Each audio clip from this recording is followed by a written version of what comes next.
Hi there, my name's Leonardo Edwards.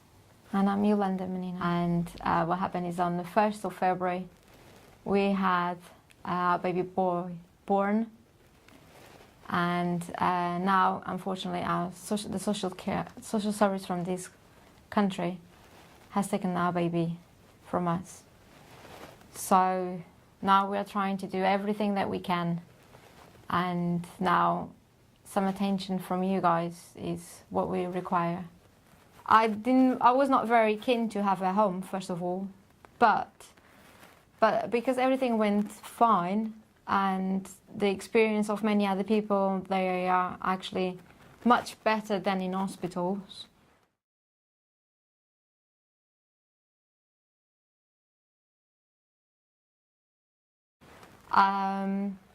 I have taken her advice and I have decided, yes, that's what I want to do. And I want to have my baby at home, in my environment.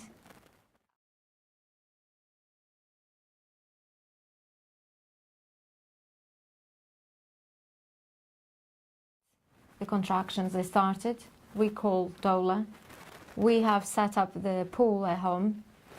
And this is a birthing pool, is that a right? birthing pool, yeah, a birthing pool.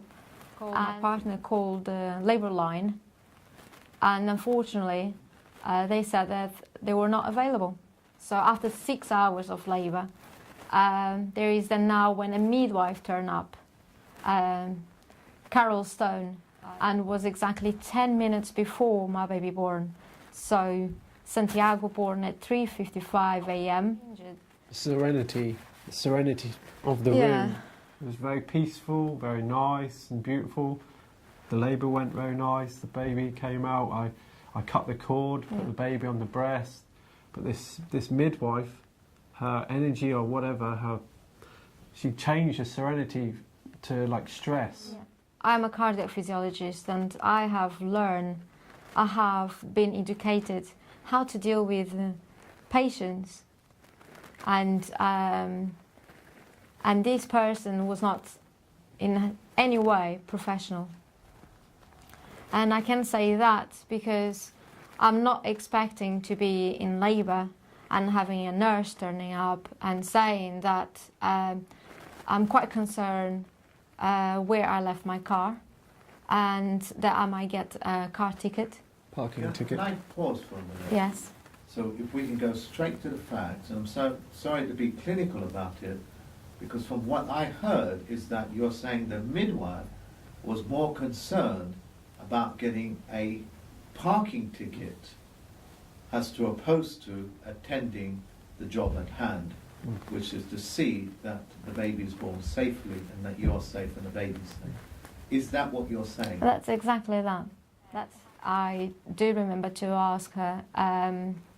I do think that I have a cut, a tear, because it's hurting me. And I asked her, can you do any stitching if I need to? And she says, yes, I can do. But if you do need to go to the hospital, I cannot go with you. And I asked her, why is that? No, because I have my car parking there, I might get a car ticket. And I have... The midwife said she's concerned that she'll get a ticket. Is that correct? And worse, she said that she has a husband and she has a daughter with 4 years old and she needs to return to her home as soon as possible. And being a healthcare professional, I know that that is completely wrong. Because I'm feeling that, okay, she's here to do my labour, but she might not do everything that I need. She might not give all the care that I need because she's rushing to go home. I say to her, can you then call someone that is available? Can someone come here and then you can just go home? And unfortunately she said, no, once I'm here, I have to finish the job. So I do remember to say on Lillian's here that I am nervous and I'm not happy that this person now is here because definitely she's not doing a job that she's happy with. She's rushing and she might not want to do everything that she needs to help me. So anyway, I have to deal with this, and let's do for the placenta and just get the placenta, and all of these will be fine. Unfortunately, that doesn't happen. 1 hour and 45 minutes, the placenta didn't born, and I request her an injection to create the placenta to birth. And now even that now on the notes that we have against us is that I denied that injection. The nurse gave her an injection. I saw her, and Lillian, the doula, saw her give Iolanda an injection. She's now denying that she ever gave an injection to her. Unfortunately, the midwife starts to pull on court. Yes, Iolanda was on the bed trying to birth the placenta, and the lady pulled on the cord twice, and I told her not to do that. And after that, from then on, Iolanda started to bleed, and it just got worse from there.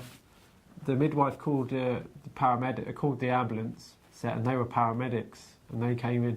They came into the kitchen. Iolanda was lying on the floor, very sick, and attempted to put IV into Iolanda, but they couldn't. So eventually they said, well, we've got to get her into hospital as soon as possible. Yeah. So you're in the ambulance. What happens next? So Sean asks Leonardo then to not be in ambulance because the process that we're going to the hospital is in blue lights. So I asked him, please let them come with me. I do not want to separate from them. And he asks loud, where is the midwife? Where is the midwife? We need to go to the hospital. Where is the midwife? And no one knows where is the midwife. And I tell them, guys, what's been going on in my house is not very nice at all. This midwife, she does not want to go to the hospital because she's concerned with the parent duties and child duties, and even worse, she's concerned with her car, just to get a ticket. Parking ticket. A parking ticket. And so then Sean, I can hear him shouting, midwife, come here. And she comes and he says to him, you are coming with Iolanda. And she says, no, I have my car here. I cannot leave my car here and I need to go home. And he says, no, you are coming with Iolanda. You are her midwife and she needs your help. She needs you in the ambulance. And you are going to come with us, and Leonardo and the baby, they're going in your car because John is going to drive your car to the hospital. Who is John? John is the other paramedic that would drive her car. Wow, what a situation. Yeah, Leonardo comes after and says that Carol does not want him and Lillian to go on her car, so he has to intervene again, and he commands her that you are going in an ambulance and Leonardo and baby, they are going in your car because your car is going to be driven by John. We arrive at the hospital. Iolanda goes into a consultant room or whatever it was, the treatment room. And I remember them asking me, what's your profession? And then I tell them I'm a cardiac physiologist. So I'm completely aware of what's going on, and I do know that I was fighting for my life, and I do know that I had the baby waiting for me. So Iolanda went into theatre, I think it was a couple of hours, and I'm waiting in the room with our baby who's completely healthy and well, being checked over by the midwife. I start to have people coming, a sister, a nurse coming in, I think it was a sister, coming in repeatedly asking me for details about our baby. I said, look, my baby's healthy, he's been checked over, he's well. We're here you're here for Iolanda's care, not my baby. My baby's fine, he's been checked over. So so Iolanda's in recovery, and we start to receive people again coming in asking for details. Yeah, so Details about who? The baby is, about the baby. Okay. The name. yeah, so And what's wrong with that? So what happened is that... We didn't have a name.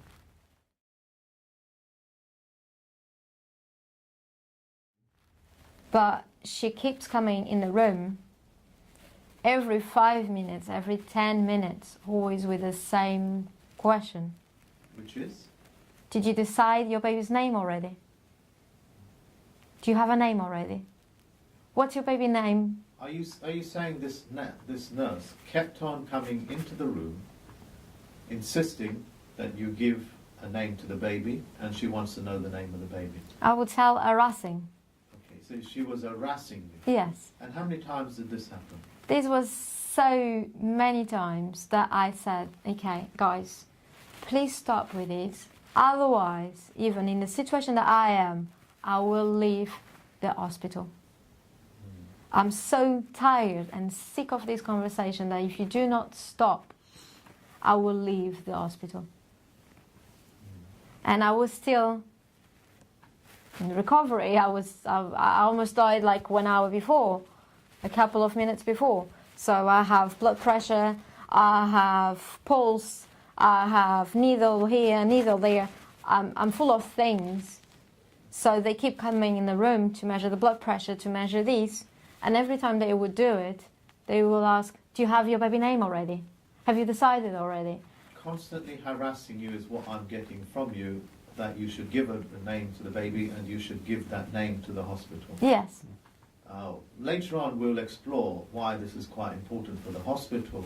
Okay. Because we found out once you give your name, your baby a name, and then you surrender that name to the hospital, the baby now becomes the ward or property of the Crown plus the hospital, and they're in charge of the baby. So they have a say as to how the baby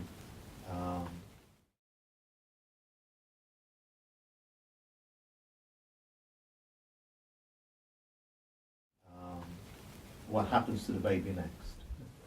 It's about 10 o'clock when the surgery has finished. And through the day... Sorry, I just heard this word surgery for the first time. Yeah. So you was in theatre? Yeah. What type of a surgery did you have? Was a removal of the placenta. They told me that I lost about 2 liters of blood.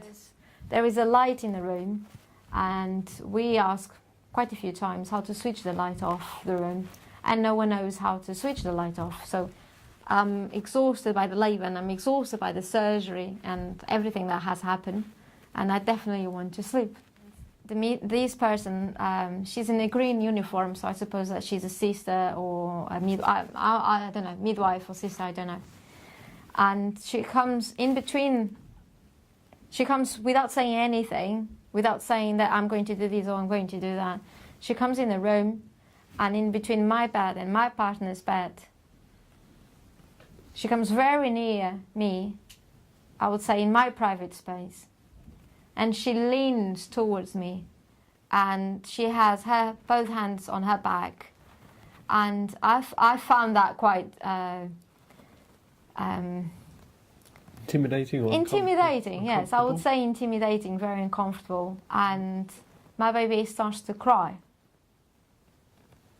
And I ask her, do you really need to be here? And she says no. So then she leaves the room, but actually before she left the room, my baby stopped crying. You've been discharged. Is there anything else that you want to add briefly? Yes. Before you were discharged? So the doctors, they were expecting for that recovery to be for 2 days, and I told them that I'm exhausted. I didn't have sleep since the 31st. I do need, please, to go home and rest, because in here I can't do it and I need to sleep. So please take the catheter and leave me to go tomorrow morning. And I said, okay, we usually don't take the catheter during the night. We will do it for you, and in the morning we will check your blood again and see if everything is fine. So they have done the blood, everything was fine, and they discharged me. And happily, we went home. Everything was fine, my baby was fine, I was fine, we were discharged. So you are at home, Yeah. you've breastfed your baby, and the midwife turns up. All the conversation is on intercom, and my partner, this midwife turned up and she said that she wanted to see the baby, and she wanted to see the mother, and she wanted to do a checkup on us. And my partner, with my request, said, you turn up unexpectedly, without us knowing, and Iolanda is tired. Iolanda needs to rest, and she really wants to sleep. Can we guys have an appointment, please? And we will see you instead of you coming right here now. Because up to now, you still haven't slept properly. Yes. I understand. The intercom just switched off. The midwife, she didn't ring the bell again. And so the intercom switched off? Timed out. The intercom, automatically switched off? it times out after a short period of time. I understand. How many hours has passed? 2 hours after this midwife turned up, there is another person that comes in on our door. The intercom. So the intercom goes off, and now is Donna Smith, the midwife that has seen me through the end of my pregnancy. Okay. And in the same way, she says that she wants to see the baby, and she wants to see me. And Leonardo says to her, you are the second person, and we have just said to someone that we are going to see you guys with an appointment. So I don't understand why you're coming here now. She does not know that someone just came before her. So the buzzer goes, the intercom goes off, and after that visit, Donna Smith texts my partner saying, I'm very upset that you didn't allow me to get in, see Iolanda and see the baby. So on the day after, my partner is in the kitchen. I'm finally sleeping for the first time. So this is the 4th of February. So that's the first time that I'm sleeping after the 31st of January. And unfortunately, I'm not sleeping for much longer, because there is a conversation between my partner and Donna Smith, and there is a kind of, I can understand that there is disagreement on the conversation. So I ask him to pass me the phone, and I'm able then to speak with Donna Smith.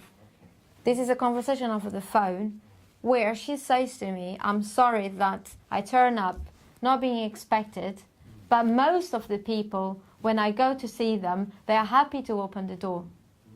I'm sorry, and... So why didn't you let her in? I was just exhausted. You just wanted to sleep? I was just exhausted. At this point in time, Yeah. I'm thinking to myself,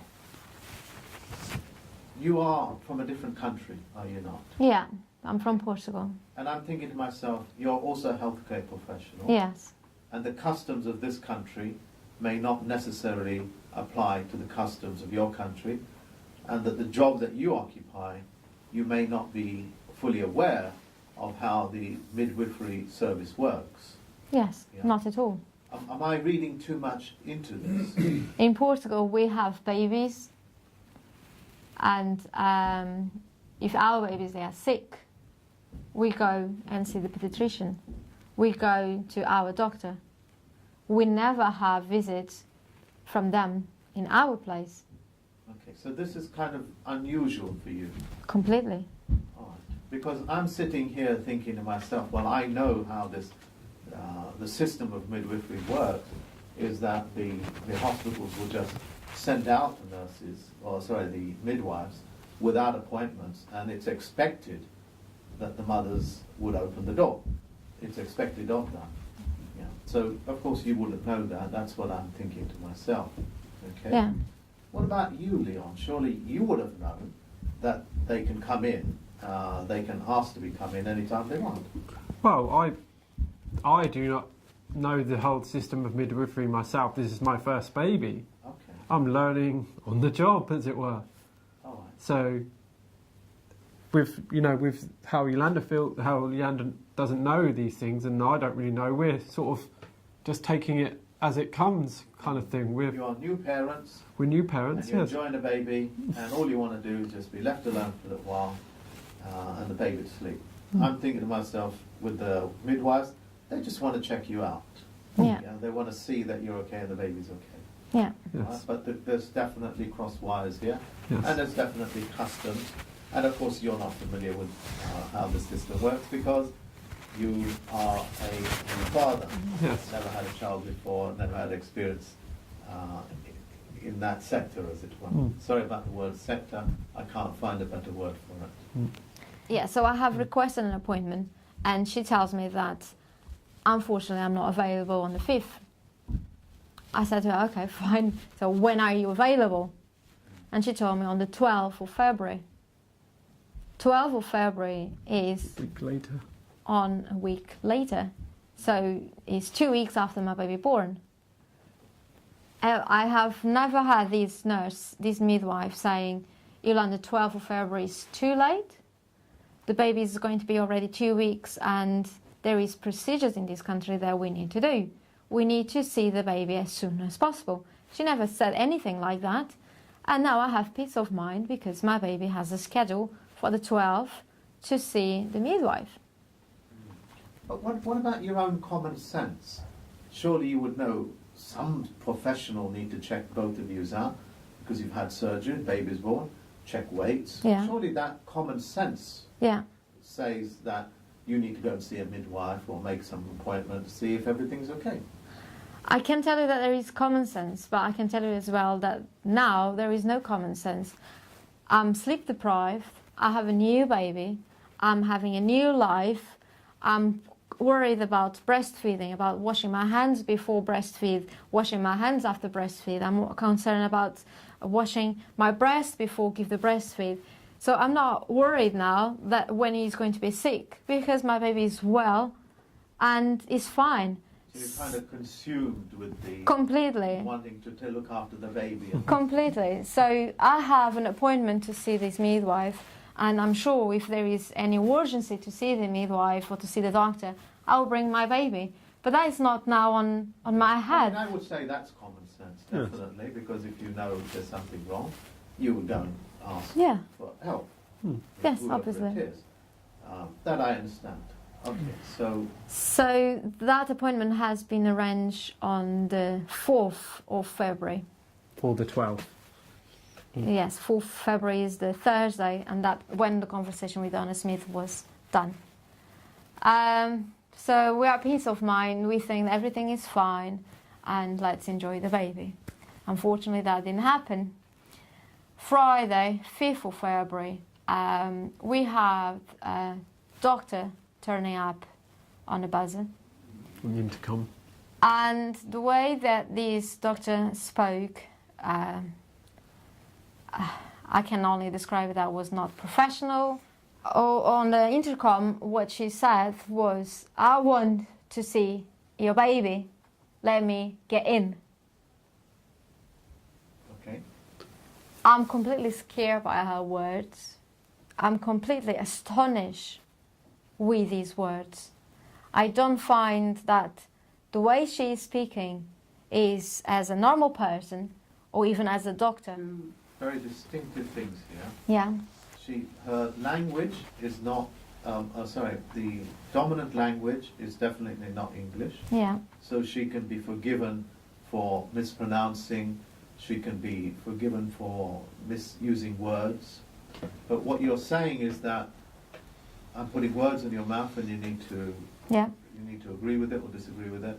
She is sounding commanding, ordering, almost as if they are telling you to open the door, otherwise there are going to be consequences. yes, Is that how you're reading this? yes, Or am I- exactly. So your cultural norms are definitely coming through here. Mm. Definitely my cultural norm is if anybody speaks in threatening voice, they're not going to get much out of me. So that's what's coming through very clearly, is that you don't want to expose your baby to a threatening person Yeah, as well as yourself and Leon. yes. Okay, so the doctor has now left. Well, after 2 p.m., We were having lunch, and baby was sleeping, and we were surprised by a policeman. A policeman turned up on the door and had requested to see my baby. I said to him right behind the door, "I'm really sorry. I'm not in the best way. I'm quite undressed because I have been breastfeeding, and you being men, I don't feel comfortable to open the door." And he said, "That's fine, but because there is concerns regarding your baby, the midwife has been in here, she tried to see your baby and it didn't allow it, and I need to see your baby. So can you please show me the baby through your window?" I said, "That's fine, I will do it. More than happy for that." I want to be clear on this. Yeah. The police officer has told you he believes the baby is under threat because somebody informed him it might be, and he wishes to just see the baby is okay, and he suggests that the baby be shown to him through the window. Yes. Okay, this is not something that you yourself did. You did not volunteer to say, "I only will show you the baby." through the No, window." not at all. Okay. Because I'm undressed and because I said to him that I feel So uncomfortable. I've understood that so far, so I want to make that very Yes. clear. Yes. Okay, so continue thereon. So through the window we have shown him the baby, and I did make it a point that I did ask him, like, "Can you hear the baby?"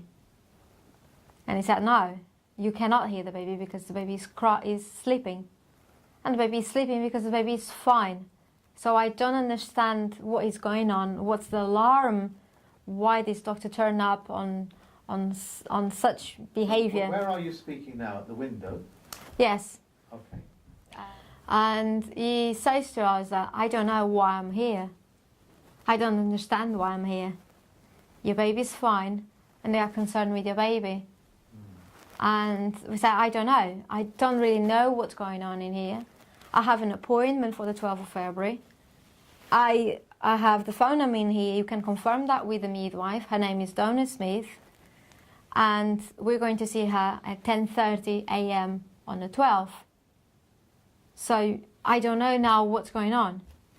And he says, "That's fine. I'm taking your names, Leonardo Edwards and Iolanda Menino, and I'm going to see her now, and I'm going to tell her that the baby is fine." So the police officer goes away. Yeah. All right. What happens next? What happened after is that I got very scared with the situation. I have never been in a situation where a policeman would turn up in my house. I'm feeling that now I'm being treated like a criminal. And I spoke with my partner, and we got to an agreement that we should call now a doctor. And Leonardo has called the GP and has requested an appointment for someone to turn up and see the baby. And when he was asked, "What's your baby's name?" and because we don't have any name, the guy in the reception said that we can't do that because we can't register the appointment without a name. So then Leonardo said, "Okay guys, so give me then an appointment for me on my name." And he said, "Fine, we are going to be in touch with the doctor and the doctor will call you back." He never did.